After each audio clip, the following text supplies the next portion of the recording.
أنوبيس في الحضارة الفرعونية كان واحد من أهم الآلهة عند المصريين القدماء، وكان دايما بيترمز له على شكل إنسان براس ابن آوى، اللي هو نوع من الكلاب البرية اللي كانت منتشرة في مصر وقتها.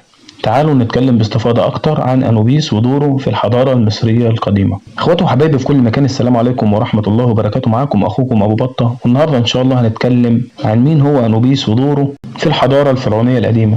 أولا قبل ما نبدأ ونخش في تفاصيل الموضوع، يا ريت لو أول مرة تتابعنا ما تنساش تشترك معانا وتفعل زر الجرس عشان يوصلك كل جديد. يلا بينا ندخل في الموضوع. مين هو أنوبيس؟ أنوبيس كان إله الموت والتحنيط عند المصريين القدماء. كان بيحمي الموتى وبيقوم بدور مهم جدا في العالم الآخر اللي هو الحياة بعد الموت. اسمه عند المصريين القدماء كان إمبو أو إمبوس، واليونانيين بعد كده سموه أنوبيس. شكله ورمزيته: راس ابن آوى. أنوبيس كان دايما بيظهر بجسم إنسان وراس ابن آوى.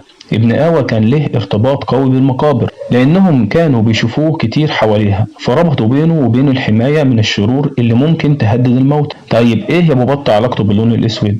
راس أنوبيس كان دايما لونها أسود، واللون ده كان بيرمز للخصوبة وإعادة البعث، لأن الأرض السوداء حوالين نهر النيل كانت بتدي المصريين خير وخصوبة. دوره في التحنيط: المصريين القدماء كانوا مؤمنين إن أنوبيس هو الإله اللي علمهم علم التحنيط.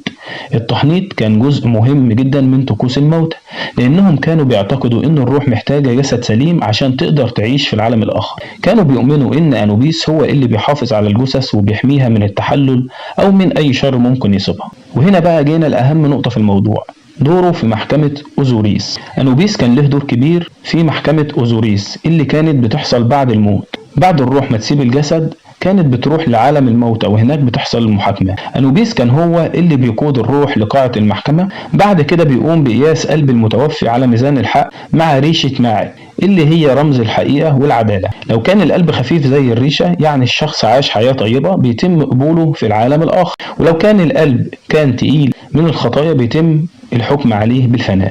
الأساطير حول أنوبيس: واحد من أشهر الأساطير اللي بيظهر فيها أنوبيس هي أسطورة أوزوريس. لما ست أخو أوزوريس قتل أوزوريس وقطع جسده، أنوبيس هو اللي قام بتحنيط جسد أوزوريس وحماه، عشان كده أوزوريس بقى إله العالم السفلي بعد كده. أنوبيس كمان كان بيعتبر ابن أوزوريس في بعض القصص، وده بيوريك قد إيه كان دوره مهم وحيوي في الأساطير المصرية القديمة. دايما هتلاقي صور أنوبيس على المعابد والتماثيل. المصريين القدماء كانوا بيعبدوا أنوبيس في أماكن كتيرة، وكان ليهم معابد مخصصة. واحد من أشهر المعابد اللي كان ليها علاقة بأنوبيس هو معبد الكهف في سقارة اللي كانوا بيستخدموه في التحنيط.